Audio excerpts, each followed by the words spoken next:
symposium together. You know, receiving Nobel Prize with Artem was a really amazing experience, but I think what's more important about it is that it really showed how the Nobel Foundation Nobel Committee chose touch and pain as an area worthy of recognition. And I think that's something that we should all be very proud of.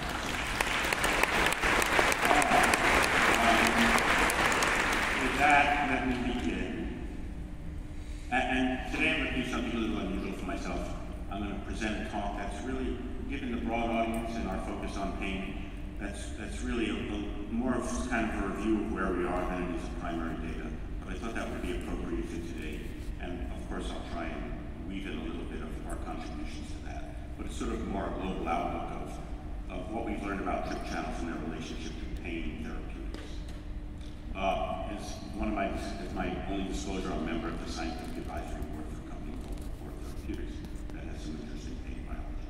All right, so we, like many of you, have focused on the pain pathway at the place where pain signals are initiated, that is at the primary afferent nociceptor. And you know, we've chosen that over the years in part because we're fascinated by mechanisms of stimulus detection and how that elicits eventually receptive of pain and discomfort.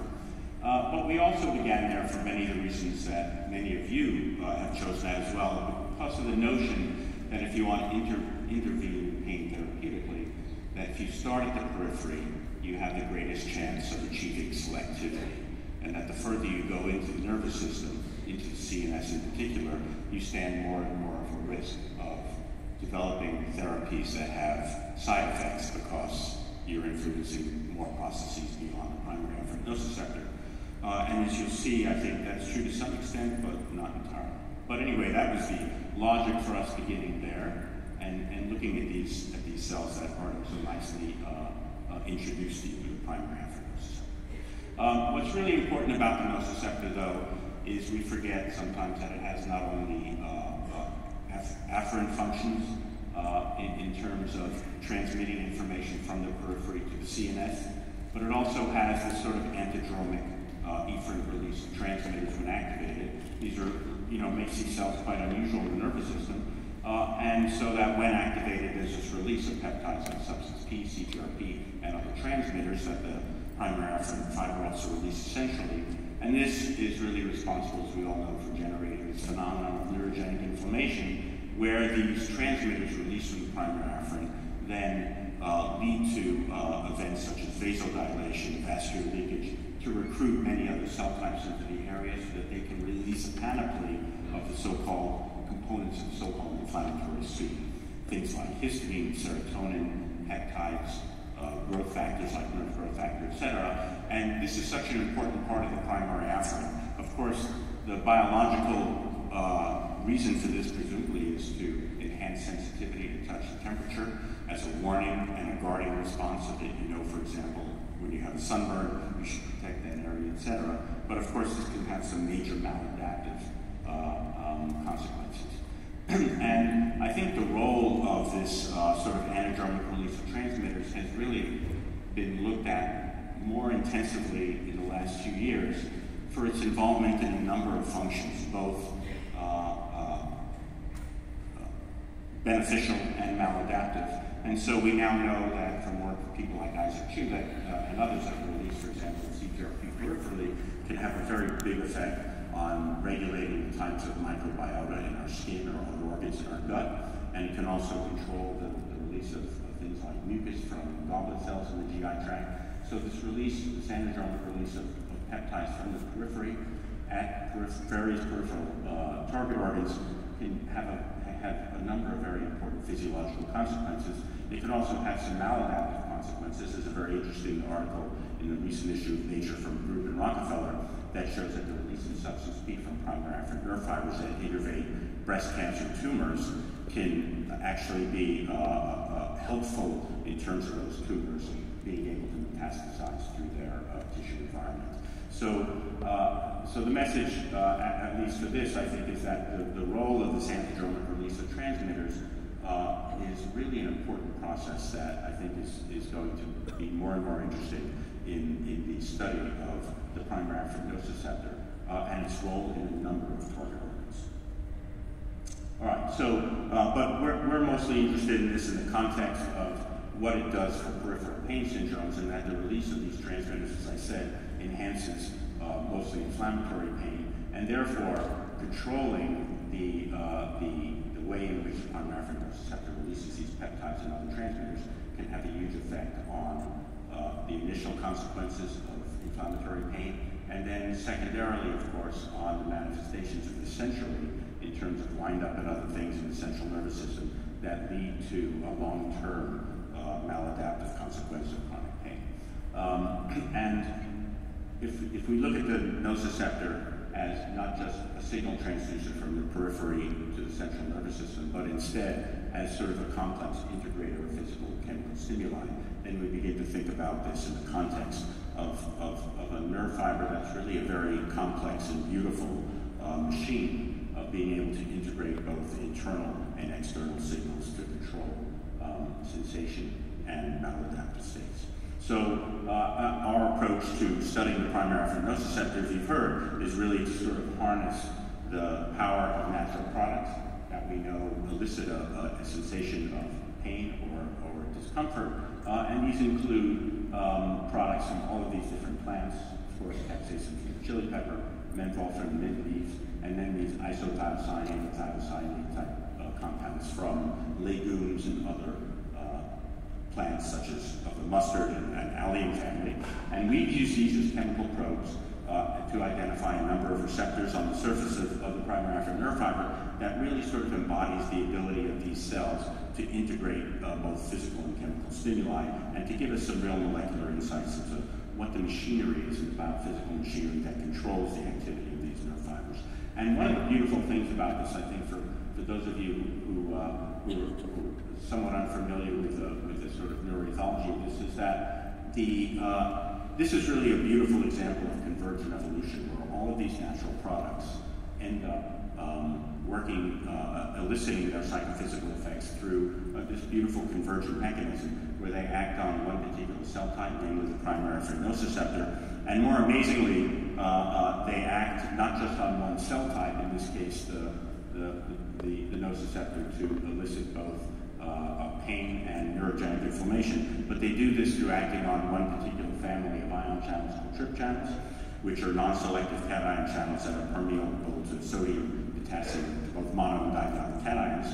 And trip channels we now know, although they were discovered as entities in the fly phototransduction system, and for many years remained sort of an oddity of the ion channel world, we now know that in fact they belong to a very large family of what we call voltage-gated ion channels. They're not particularly voltage sensitive, but they have they're clearly evolutionarily related at the gene and structural level. And in fact, trip channels represent, after membrane potassium ion channels, represent the second largest and most diverse family of ion channels in the vertebrate genome. So there are multiple subtypes. They show actually relatively little sequence identity among different subgroups. They sort of evolve by this kind of radial expansion mechanism, but nonetheless they have an overall similarity in terms of the topology. And today I'm just going to focus on these three receptors, namely TRPV1, which is the receptors you know for capsaicin, TRPV8, the receptor for menthol, and TRPV1, the receptor for wasabi and other allium and mustard plants. So let me begin with TRPV1, because that's the one that really started the story, and the one that people have focused on primarily in terms of looking to this channel for therapeutics. So the nature of the TRPV1 channel that makes it so interesting in terms of its possibility for therapeutics is really that it embodies this property of the primary afferent nociceptor itself, and that is that it's really a beautiful molecular integrator of both physical and chemical stimuli. So it's activated by heat, as many of you know, but it's also its sensitivity to heat is also tuned by its interaction with many components of the inflammatory soup that I mentioned that heighten our sensitivity to temperature and touch following activation of the primary afferent nerve fiber. And there's really two classes of molecules that act on TRPV1 in this regard. There are the pro-inflammatory agents that act directly on the channel as positive allosteric modulators. These include things like extracellular protons. We know that local tissue acidosis is one of the major consequences of peripheral tissue injury. And decrease in pH or increase in proton concentration is a very important component to thermal hyperalgesia in the setting of inflammation. And we know now that there are sites on TRPV1 that specifically bind or interact with protons to lower the threshold of activation of the channel by heat. And the same is true for a number of bioactive lipids that are also produced during injury and inflammation, things like glyphosate acid and anandamide. And these sets of modulators act directly on the channel as direct allosteric modulators to shift this thermal threshold. And we now have some understanding of that, how that happens at a structural level. And then there's a whole other class of agents that act not on the channel directly, but on their own receptors. These include G-protein coupled receptors, the receptor tyrosine kinases, many of which signal through phospholipase C signaling pathways, and then through one mechanism or another end up sensitizing TRPV1 through this indirect mechanism. And it's really this process of modulation of the channel by inflammatory mediators that raises the possibility that drugs that block TRPV1 or TRPV1 antagonists could be effective analgesics. And there are a lot of antagonists that have been developed, so in contrast to what Urban just told you about piezo's, it's very easy to find drugs against TRP channels, or many of them, and they're very druggable, and there's a whole raft of antagonists that have been developed over the last 20 years that are very effective and fairly selective antagonists of TRPV1, and they represent a whole variety of different chemotypes. On the other hand, there are reasons to think about TRPV1 agonists as analgesics. And the reason for that really harkens back to some original work in Hungary from Jansko Gabor and colleagues. And that is that when you treat mice or guinea pigs or even humans with high doses of capsaicin, what happens is that you desensitize the receptor, number one. And so you desensitize the entity itself, the capsaicin receptor, but this also leads to a longer-term desensitization of the primary afferent nerve fiber. And the mechanism for this likely involves massive calcium influx, but downstream and perhaps modulation of mitochondrial function. But in any case, the net result is that the nociceptor goes into what we call a functionally desensitized state.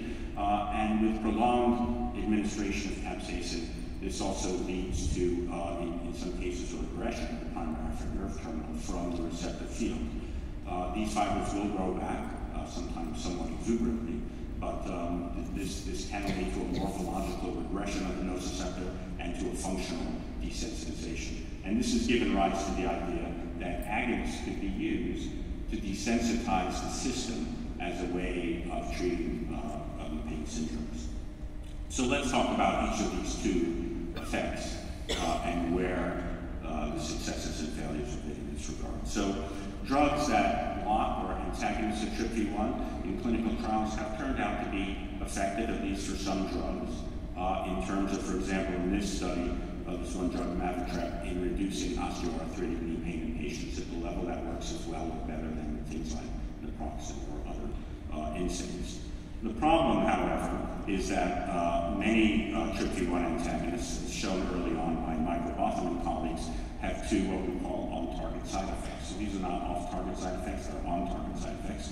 And the most predictable of that is that patients who take, or volunteers who take these drugs, show an increase in their thermal heat pain threshold. That is that you have to raise the temperature higher than normal for them to recognize heat as being acutely noxious and potentially injurious. And as a result, one of the things that's checked in all these clinical trials is that they look inside of people's mouths to see if they burn themselves while drinking hot liquids like coffee. And so this just shows, I think, the difficulty in targeting a protein or a pathway that's involved in acute pain sensation, in that you'd like to diminish the activity of the channel or the receptor when there's maladaptive pain, but what you don't want to do is eliminate acute protective pain. And this shows the the challenge in meeting that very high bar. The other on-target side effect, which was a little bit less expected, but is sort of now somewhat obvious in hindsight, is that patients who take these drugs show a dysregulation of core body temperature. And it's temporary, but at least over the first couple of days, they usually experience a hyperthermia. That is, their core body temperature goes up and they feel somewhat feverish. And this is a bit off-putting to people when they take these drugs, but the effect, as you can see, does attenuate over a few days and can be controlled with antipyretics. But this has also been a problem in terms of pharmaceutical firms thinking about these drugs as really useful analgesics. So these are two problems that really beset the use of TRPV1 antagonists, but there may be some ways around this in the future. But one thing that I wanted to mention is some recent work from Wendy, you and my lab, together with Alan Bascom's lab, and that is to ask what's the nature of this hypothermic effect, because maybe if we know how it's mediated, we can think more about how to generate, how it might be possible to generate TRPV1 antagonists that don't have this action. And there are two possibilities for how activation of the TRPV1 receptors leads to an increase or change in core body temperature.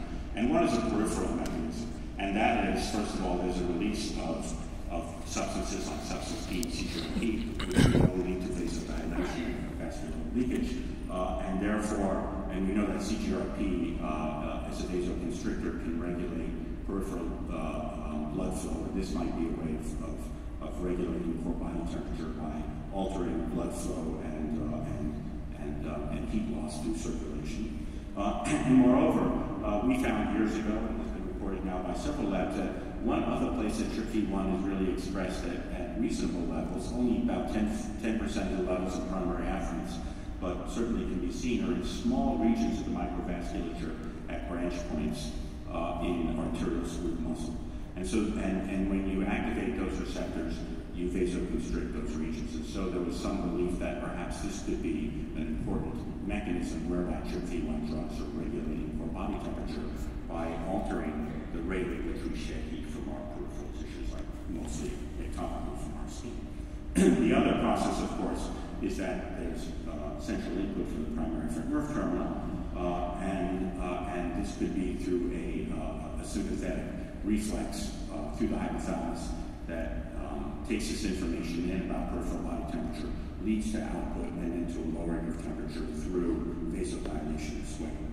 And through a number of genetic manipulations and pharmacological manipulations that I don't have time to tell you about, this work is published, what Wendy found is that the primary mechanism leading to changing core body temperature in response to manipulated TRPV1 activity is central. That is, you have to send a message to the central nervous system, which then has to send a message out to regulate core body temperature, presumably through this hypothalamic arc. And that the peripheral, and the TRPV1 on the vasculature and the peripheral release of CGRP contributes only minimally to the overall core body temperature. And so this suggests that the sort of drugs that one might want to look at that block TRPV1 are drugs that really are involved in sensing inflammatory agents, not blocking the channel as like a plug in there and just completely blocking the channel from sending messages to the CNS, but drugs that more specifically interact with sites on the channel and can appreciate components of the inflammatory suit and lead to a shift in thermal threshold, or that somehow diminish their ability to allow calcium influx to the primary afferent terminal to release agents like substance P and CGRP that then elicit this neurogenic inflammatory response that's so important for pain hypersensitivity.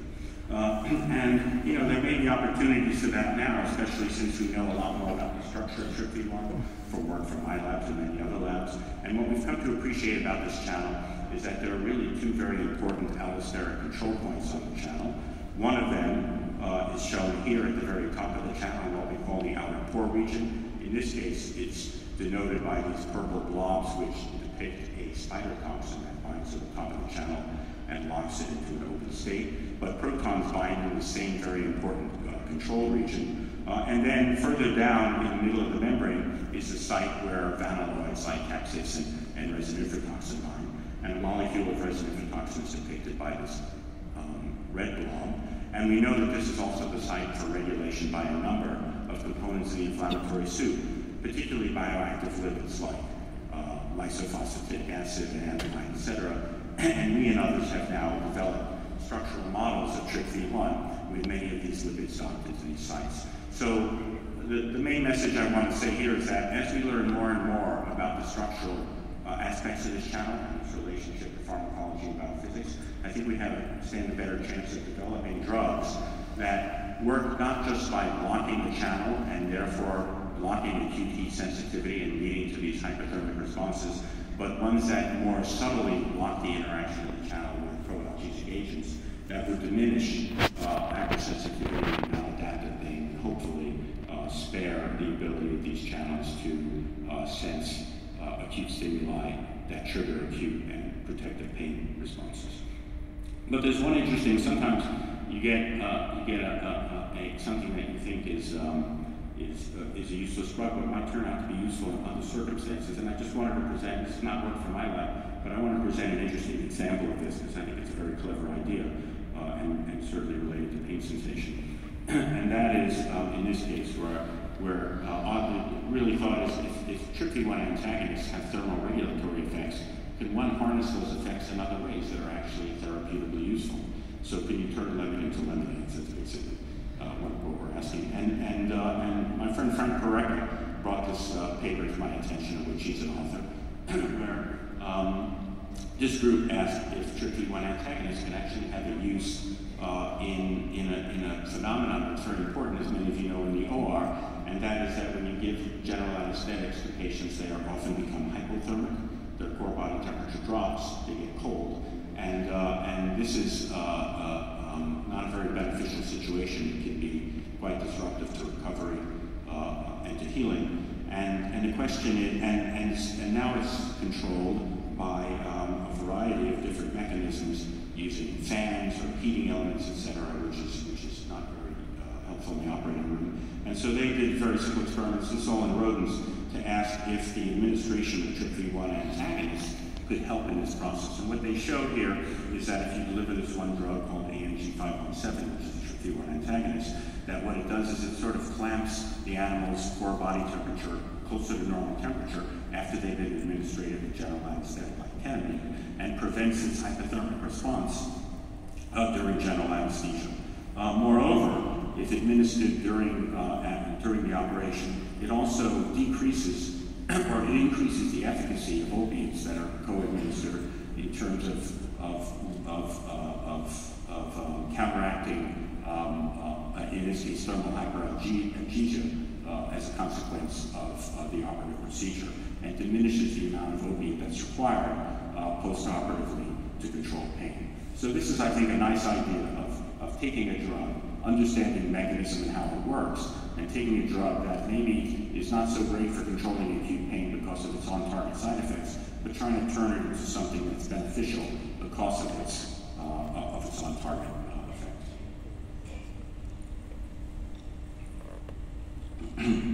Now, what about, so the summary from this paper is that in rodents, TRPV1 antagonists reduce anesthesia-induced hypothermia, which is a huge problem in the OR. They reduce incisional nociceptive sensitization, and they decrease opioid use needed to reduce post-incisional hypersensitivity. And these are all in sort of preclinical, animal-based models, but it'd be interesting to see if this actually pertains to humans in the operating room. So what about TRPV1 agonists? So as I said, the mechanism for this is through the functional desensitization of the primary afferent nociceptor. And what's been the impact of using TRPV1 agonists? And I've noticed at this meeting there are a number of many symposia and others where this has been discussed, so I think this is quite relevant. And the first use of capsaicin at high concentrations has really been to be applied topically, so that gets around the problem of taking the drug systemically, to treat things like viral neuropathies, things like post-herpetic neuralgia, or neuropathies associated, for example, with a huge problem of diabetic neuropathy. And there's been some success with this. Not all people respond, and the response is sometimes only partial, but for some people this has turned out to be quite efficacious.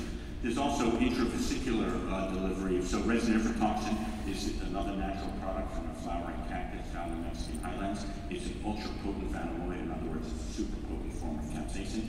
And an intravesicular delivery of RTX has been used to treat overactive bladder and cystitis and bladder pain. And again, this is through activation and then long-term desensitization of the TRPV1 receptor and the primary afferent nociceptor. And then there's also recent reports of intra-articular RTX injection for treating knee osteoarthritic pain. And this has recently been given this label of an FDA breakthrough therapy designation for using an investigational drug to treat something that's been refractory to other treatments. And this is also an area that's met with some success. And then recently there are some papers on using intraoperative valvular injection, in this case to treat bunionectomies, to again diminish post-surgical pain, and importantly, not just to diminish the pain acutely associated with the operation, but to diminish opioid use in the days after operation. And recent publications from this suggest that there is promise for this type of application as well. The challenges, I think, really have to do with the fact that, of course, if you apply capsaicin to a site, there's going to be some acute pain, and so this is something that has to be dealt with either by using local anesthetic during the treatment or by other means or by patients just knowing that they will experience acute pain during the treatment. And then there's, as I said, variability in terms of efficacy and duration. But I think there are a lot of people who are interested in this approach, and we'll see in different applications how well this works. Okay, now let me turn to these, take a few more minutes to talk about these two other trip channels that we've talked about, and that have received somewhat less attention, but I think are very interesting. And one of them in particular is TRPA1. So TRPA1 is a receptor for wasabi and a lot of these other natural products that you see here that we derive from various things that we eat. They activate the channel, as my lab and our enzyme showed years ago, in a very unusual way, and that is that they're all electrophiles, and they activate the channel by covalently modifying cysteine residues in a region of the channel that I'll show you in a minute. And we know a lot about this channel now through structural studies from my lab and other groups. This little purple blob that we're zeroing in on is sort of a prototypical antagonist that's docked into a site, so we know where antagonists bind to the channel, at least one class. And this arrow shows where electrophilic agonists to this channel activate the channel by binding to cysteine residues denoted by those little yellow blobs. And this is really an unusual channel because it's sort of a broad spectrum detector for anything that's an electrophile. And it turns out that this is also a good target. There are a lot of different chemotypes and drugs that have been developed against TRPA1. The problem is that many of the early chemotypes show toxicity, solubility, potency issues, but there are now new eras of these drugs that I think will get beyond some of these problems. So under what circumstances would antagonizing this channel be useful in the context of pain and discomfort? Well, TRPA1 agonists really come from two main sources. One is in the environment, and so when there are forest fires or other forms of air pollutants, they're often associated with the production of electrophiles like acrolein, formaldehyde, 2-pentanol.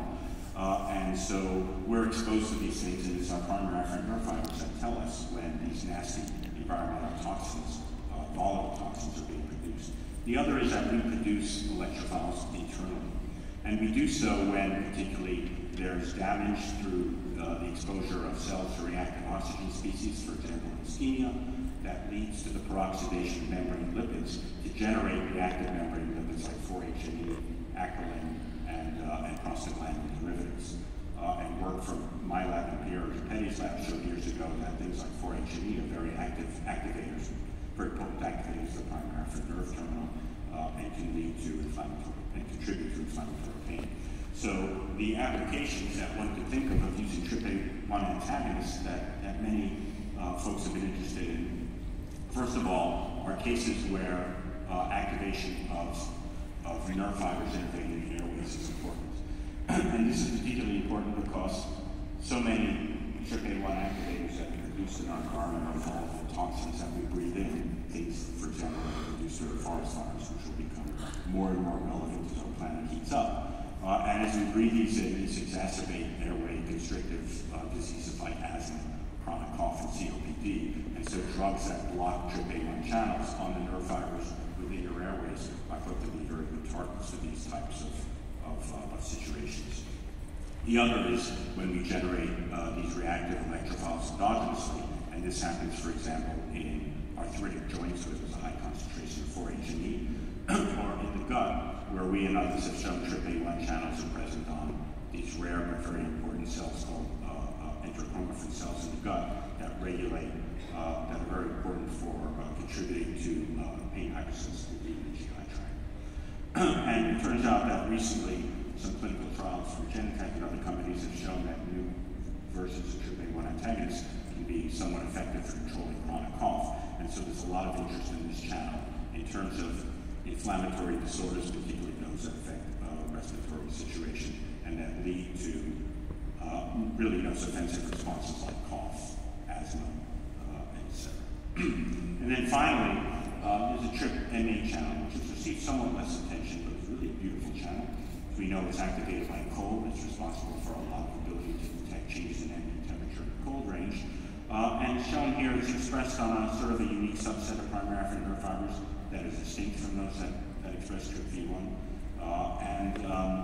And there are, again, a lot of drugs that can be used to modulate the activity of this channel. Of course, there are the natural products like menthol, eucalyptol, and then this synthetic agent called icillin, which many of you have experienced because it's in things like shaving cream and other cosmetic applications that we take.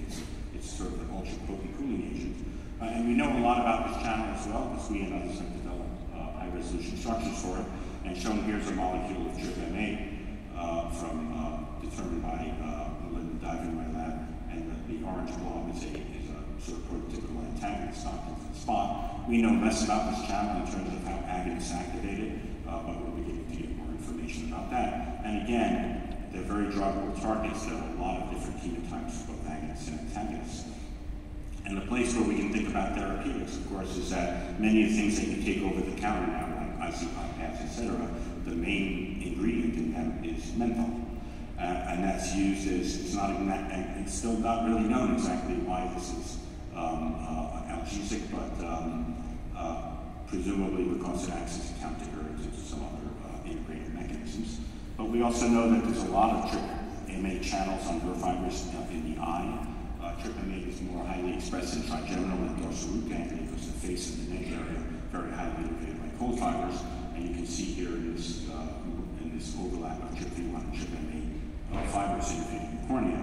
And it turns out that activation of TRPA channels regulates tear formation, tear production, probably because this is part of the mechanism where evaporative cooling on your eye tells your eye that you're losing hydration and you need to generate tears. And so TRPA agonists are now being used to treat chronic discomfort and pain associated with dry eye disease. Other applications using antagonists that come to mind would be things like to treat peripheral neuropathies, most notably neuropathies associated with chemotherapy, where cold hypersensitivity and cold allodynia is a major consequence of drugs to treat, particularly platinum-type drugs to treat cancers. And so TRPA antagonists in animal models have been shown to decrease chemotherapy of the cold allodynia, and we'll see if this turns out to be relevant to treatment of human temperature sensitivity associated with chemotherapy. So in summary, the therapeutic possibilities for channels have met with some bumps in the road in terms of separating their effects on diminishing acute pain sensation as opposed to maladaptive pain. But I think that there's still a lot of promise in this area, and thinking about not only antagonists but also agonists for treating a range of pains that are associated particularly with the production of inflammatory agents, especially for TRPA1 and TRPA1, and also thinking about areas that we as pain scientists may not think about as much, like internal organs such as Artemis talked about, particularly for TRPA1 in places like visceral organs like the lung or the gut. And then for things like chemotherapy, evoked pain, in also in applications that I haven't had time to talk about. So I think there's still a lot of excitement in this area. Because these channels can be very highly drugged, there's also possibilities to come up with new chemotypes that can affect specific modalities of activation of these channels, such as their ability for their activity to be enhanced in the setting of inflammation without blocking the activity of the channel in normal situations to diminish acute pain sensation. At least that's the hope. And as we gain more information, not only about the physiological roles of these channels, but their atomic and biophysical properties, I think we have a better chance of developing drugs that can have some very specific and some very important uses in diminishing various forms of chronic pain. And in summary, I've given sort of a broad overview talk, so I haven't talked about the contributions of specific people in my lab, but I've had a wonderful group of people I've worked with over the years. They're all shown there in blue. The my current lab is shown there in the purple box, and many of the collaborators who I've worked with. And I've had a great opportunity to work with some long-term collaborators, Alan Bastow and Yvonne Chain, Stu Brierley, who have brought some really great dimensions to our work in the area of not only the biophysical properties of these channels, but their relationship to pain and pain biology. And of course, all the work in my lab is supported. When I'm in the States, I say you, the taxpayer. So for you, paying taxes in America by the National Institutes of Health. And I thank you again